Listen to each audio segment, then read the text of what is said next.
watched a lot of capable people over the years. People with more talent than they knew what to do with. People with energy and drive and a willingness to work that would put most others to shame. And a strange thing kept happening. The most capable ones, the ones who could do anything, kept ending up buried under everything. Not because they lacked ability, because they refused to let go of any of it. They did their own work, and then they did the work of the people around them, and then they did the work nobody asked them to do at all. They answered every question. They solved every problem. They fixed every mistake, usually before anyone else even noticed the mistake had been made. And they told themselves this was strength. But it wasn't strength, or at least it wasn't only strength. It was also a kind of quiet, slow motion collapse. And the tragedy of it is that it looked like the opposite of collapse. It looked like competence. It looked like a person holding everything together. And that's exactly why it's so dangerous, because a thing that looks like competence is very hard to argue a person out of. So let me be direct with you about what I've come to believe. The habit of doing everything yourself is one of the most expensive habits a person can have. And almost nobody counts the cost, because the bill doesn't arrive all at once. It arrives in small, quiet installments over years, and by the time you notice how much you've paid, you can't remember what you were even buying. Let's talk about where this habit comes from, because I think it matters. Nobody decides one morning to become the person who does everything. It grows the way a callus grows, one small friction at a time, until the thing that used to hurt doesn't register anymore. Maybe you were the one who could be counted on. Early in life, someone leaned on you, and you didn't let them down, and it felt good to be reliable. So you became more reliable. And then more people leaned, because that's what people do. They lean on whatever holds. And you held. And you held some more. And somewhere along the way, holding everything stopped being a thing you did and started being a thing you were. Or maybe it came from disappointment. You handed something off once and it came back done poorly, and you thought, I should have just done it myself. And you were right that one time. But you took a lesson from that one time that you applied to every time that followed. You decided that the only way to get something done right was to do it yourself. And you built a whole life on top of a conclusion you drew from a single bad afternoon. Or maybe, and this is the one people least want to hear, it came from a place that has nothing to do with the work at all. Maybe doing everything yourself became the way you proved your worth. As long as you were indispensable, you were safe. As long as everything ran through you, you mattered. And letting go of any of it felt less like delegation and more like a threat to your very reason for existing. I'm not telling you which one is yours. That's your work to do, not mine. But I am telling you that this habit has roots, and until you find the roots, you'll keep pulling the weeds and wondering why they grow back. Because a habit that comes from a wound can't be fixed with a schedule. It can only be fixed by healing the thing underneath it. Now here is the quiet cost, and I want to lay it out slowly, because the whole problem is that it moves too quietly to be noticed. The first thing you lose when you do everything yourself is not your time, though you lose that too. The first thing you lose is your judgment about what actually matters. When everything is yours to do, everything starts to feel equally urgent. The important task and the trivial task sit side by side on the same list, wearing the same clothes, demanding the same attention. And because you're the one who has to handle all of it, you stop asking which things deserve you and which things don't. You just work. You put your head down and you work, and you mistake motion for progress, and you mistake exhaustion for accomplishment. A person who does everything loses the ability to tell the difference between the vital and the trivial. Because when it's all on your plate, it all tastes the same. You spend an hour on something that mattered, and an hour on something that didn't. And at the end of the day, both hours are gone. And you can't tell which one built your future and which one just filled your afternoon. That's the first cost, the loss of discernment. And it's expensive because a life is not built by the people who do the most things. A life is built by the people who do the right things. And you cannot do the right things when you've drowned your judgment under the sheer volume of everything. The second cost is deeper, and it's harder to see because it hides inside a virtue. When you do everything yourself, you stop growing in the ways that actually matter. Here's what I mean. There's a certain kind of growth that only comes from doing. You learn a skill by practicing it, and there's no substitute for that. But there's another kind of growth, a rarer and more valuable kind, that only comes from stepping back, from seeing the whole instead of the parts, from thinking instead of doing, from asking not, how do I get this done, but should this be done at all? And if so, by whom and toward what end? And that second kind of growth requires space. It requires that some of your hours be free. It requires that you not be buried, because you cannot see the shape of the mountain when your face is pressed against the rock. The person who does everything themselves never gets that space. They're always inside the work, never above it. And so they get better and better at the tasks and worse at the vision. They become a master of the trees and a stranger to the forest. And the terrible thing is that this feels like dedication. It feels like the most committed thing a person could do. But commitment to the tasks is not the same as commitment to the outcome. And a person who confuses the two will spend their whole life polishing the parts of a machine that's pointed in the wrong direction. The third cost is the one that touches the people around you. And this one I want you to sit with because it's the one that surprises people the most. When you do everything yourself, you rob the people around you of the chance to become capable. You think you're helping them. You think you're taking the burden off their shoulders. But what you're actually doing, without meaning any harm, is telling them over and over in 1,000 small ways that you don't trust them to carry it. And people become what you treat them as. Treat a person as incapable. Do everything for them. Step in before they can stumble, and you will manufacture the very incapability you feared. I've seen this happen in families, where one person carries everything and everyone else stays small, not because they're incapable, but because they were never given the room to become capable. I've seen it in businesses, where one person holds every thread, and the moment that person steps away, the whole thing unravels, because nobody else was ever allowed to learn how to hold anything. You are not building strength in others by carrying their load. You are building dependence. And dependence is not love, though it often wears love's face. Real love, real leadership, real care sometimes means letting a person struggle with something they could have handed to you, because the struggle is how they grow. And you have no right to steal someone's growth just because it makes you feel needed. And that brings me to the fourth cost, the deepest one of all, and I'll say it plainly. The person who does everything themselves is often the loneliest person in the room, and they built the loneliness with their own hands. Think about what it means to be the one who carries everything. It means you're always the one being leaned on and never the one who leans. It means you're the source, never the recipient.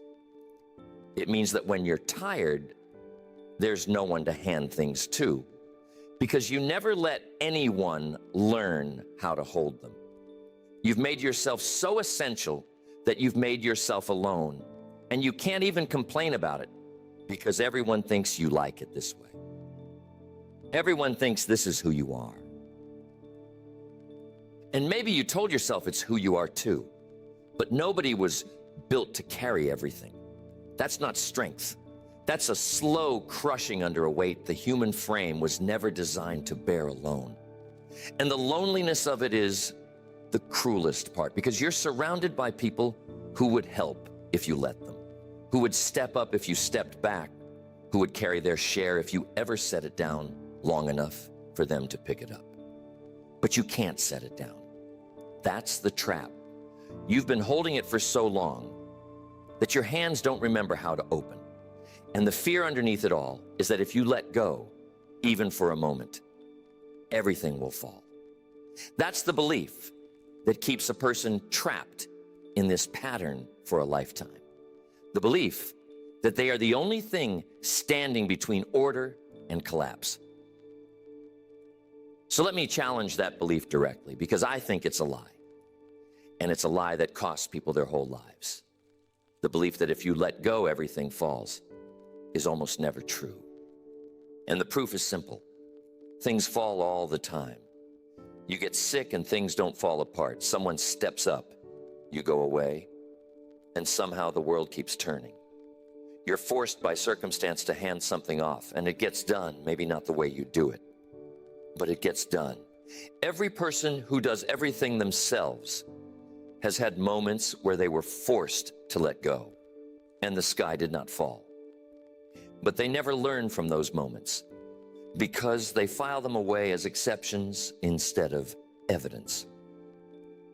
The truth is that most of what you're holding could be held by others if you let it.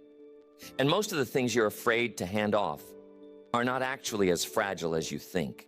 You've convinced yourself that your particular touch is required everywhere, and for a few things that may be true. But for most things, your involvement is not the difference between success and failure. It's just a habit wearing the costume of necessity. And here's the hardest truth in all of this. The reason many people can't let go is not that they doubt others. It's that they doubt themselves. They're afraid that if they're not doing everything, they're not worth anything. They've tied their value so tightly to their usefulness that the idea of being still, of not carrying, of letting others handle things, feels like a small kind of death. Who am I, they wonder, if I'm not the one holding it all up?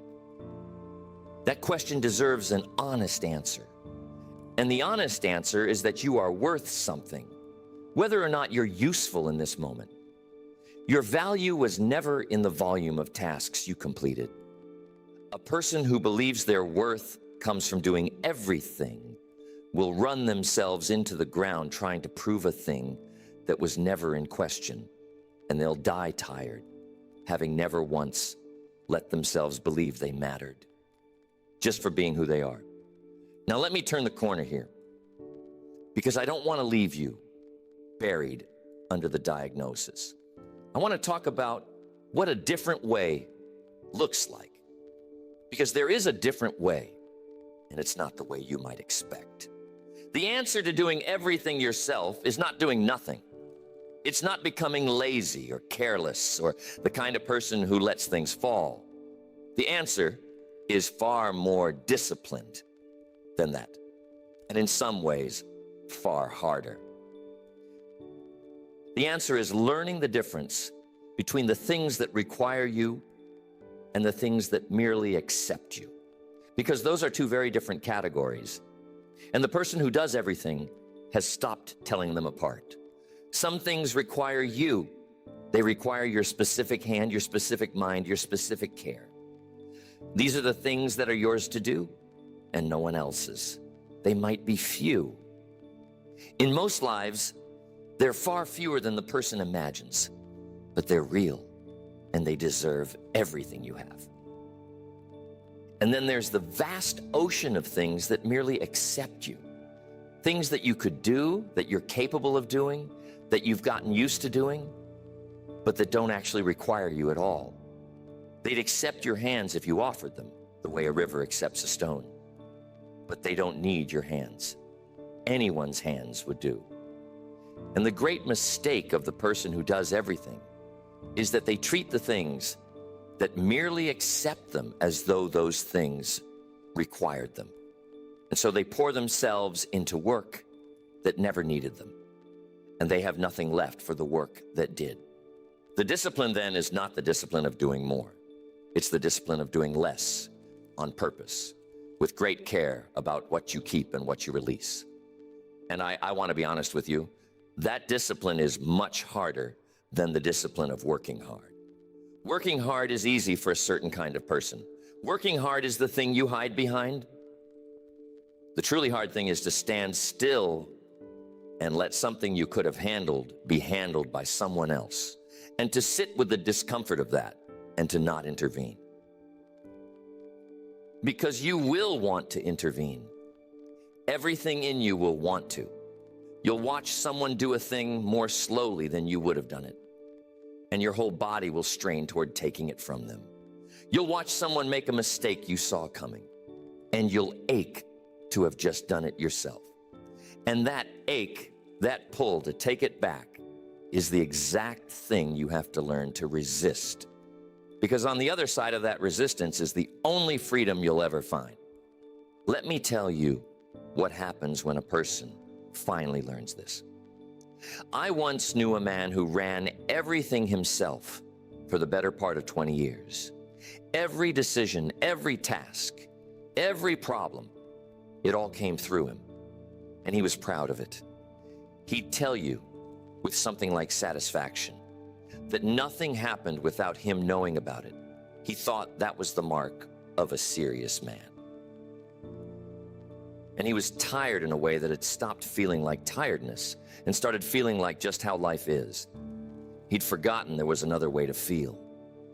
He assumed everyone who was doing anything worthwhile felt the way he felt, hollowed out and running on the fumes of yesterday's determination.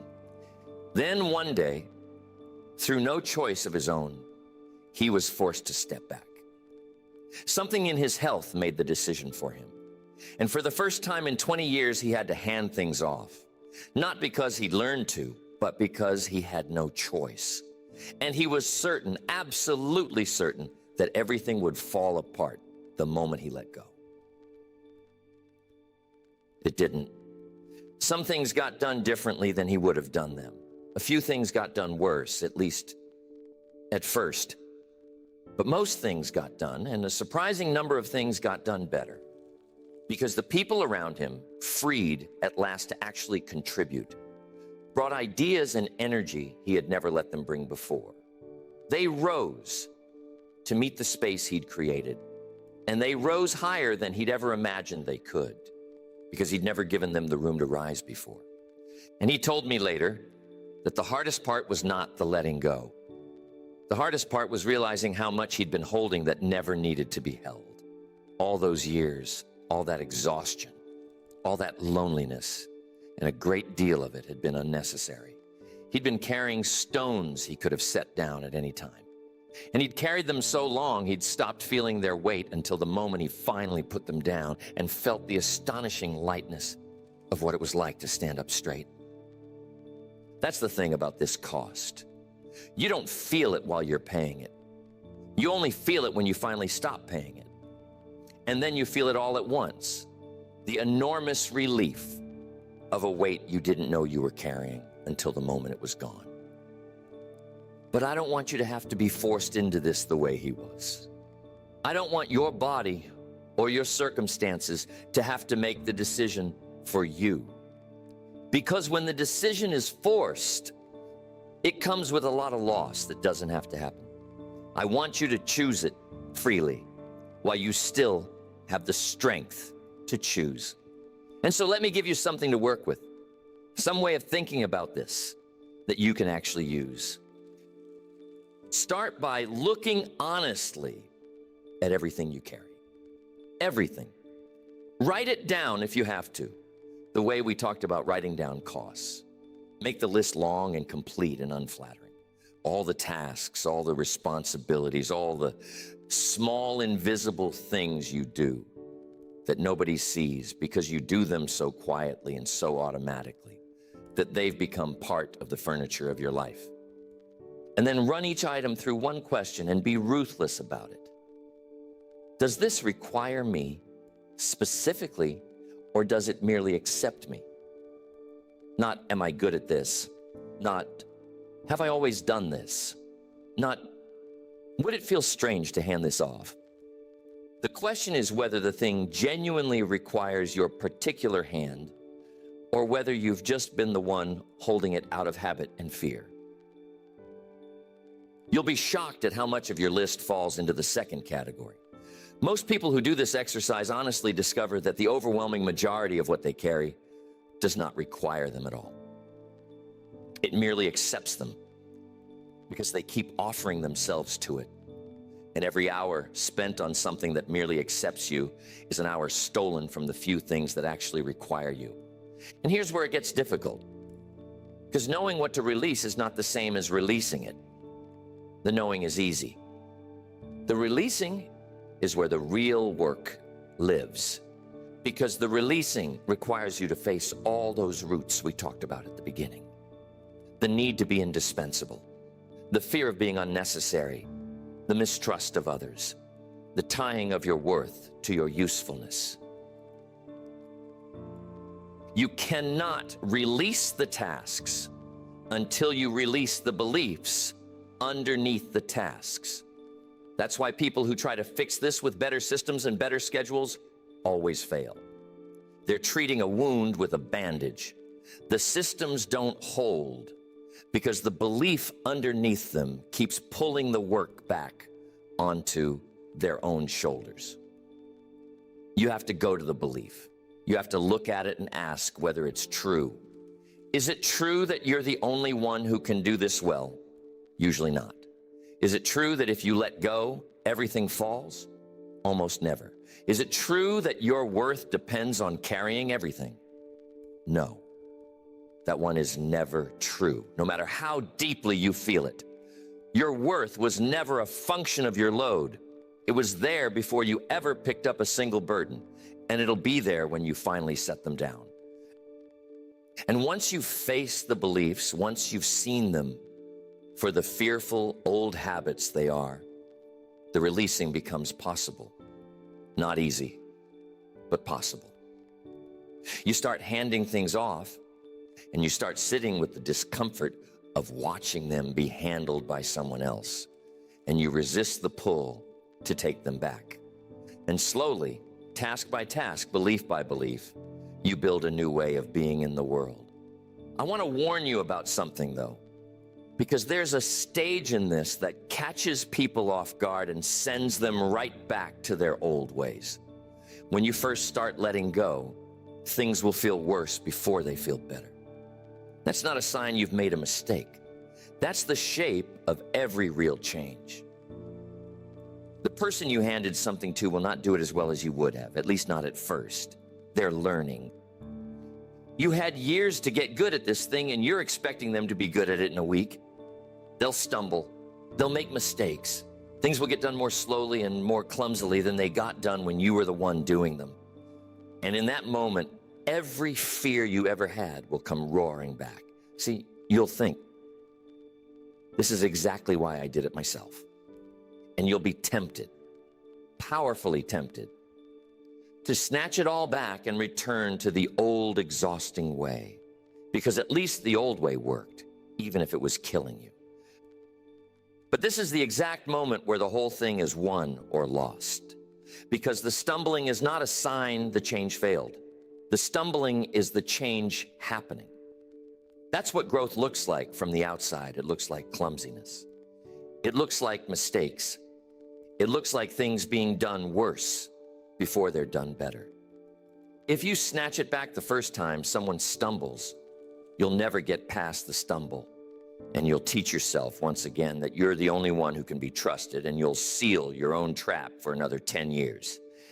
The discipline is to let them stumble, to let the thing be done poorly for a while. Because being done poorly by someone who's learning is the price of it eventually being done well by someone other than you. You paid that price once when you were the one learning. You just don't remember because it was so long ago. Now it's someone else's turn to pay it, and your job is to let them and to not rescue them from the very struggle that will make them capable. Let me say something now about what you gain, because we've talked a great deal about cost, and cost is only half the story. When a person finally learns to stop doing everything themselves, they don't just lose a burden. They gain something they may have forgotten they were missing. The first thing they gain is themselves, their actual self, the one underneath all the tasks. When your whole identity is wrapped up in doing, you never get to meet the person you'd be if you weren't doing. And that person, it turns out, is often someone worth meeting. Someone with thoughts and interests and a capacity for stillness they'd forgotten they had. Someone who can sit in a quiet room and not immediately reach for something to fix. A lot of people who carry everything are secretly afraid of that quiet room. They keep themselves busy precisely so they never have to sit in it because they're not sure who they'll find there. But the quiet room is where the most important work of a life gets done. Not the doing, the thinking, the deciding, the seeing of the whole. And you cannot enter that room while you're buried under everything, because the room only opens to a person whose hands are empty enough to open the door.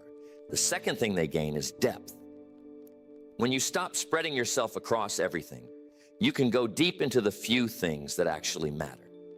And depth is where the real returns are. A person who does 100 things shallowly accomplishes far less than a person who does 3 things deeply, because the world rewards mastery, not motion. And mastery only comes to the person who has narrowed their focus enough to actually get good at something. The person who does everything is, by definition, a person who does nothing deeply. They can't. There isn't enough of them to go around. But the person who has learned to release, to hand off, to let others carry their share, that person can pour themselves fully into the handful of things that require them. And that fullness is where greatness lives. The third thing they gain is the growth of everyone around them. When you stop carrying everyone's load, they get to become strong. When you stop solving everyone's problems, they get to learn how to solve their own. When you step back, others step up. And the whole system around you gets stronger instead of more dependent. And you find yourself surrounded not by people who need you, but by people who stand beside you. And that is a far richer thing than being needed. Being needed is a kind of poverty, dressed up as importance. Being surrounded by capable people who choose to work alongside you, that's a kind of wealth. And you can't have the second as long as you're addicted to the first. And the fourth thing they gain, the one that surprises them most, is that the work actually gets better. Not despite letting go, but because of it. Because a group of people, each bringing their own strength, will always outperform a single exhausted person trying to be everything at once. You thought you were the guarantee of quality. It turns out you were the bottleneck. Everything had to squeeze through you, and you were tired. And tired people make tired decisions, and the whole thing moved at the speed of one person's fatigue. When you let go, the work is freed from the limits of your single body and your single mind. It gets faster and better and more resilient. And the thing you were so afraid of losing your grip on turns out to thrive the moment you loosen your grip. That's the great irony at the center of all of this. The tighter you hold, the more you strangle the very thing you're trying to protect. And the moment you open your hand, it flourishes.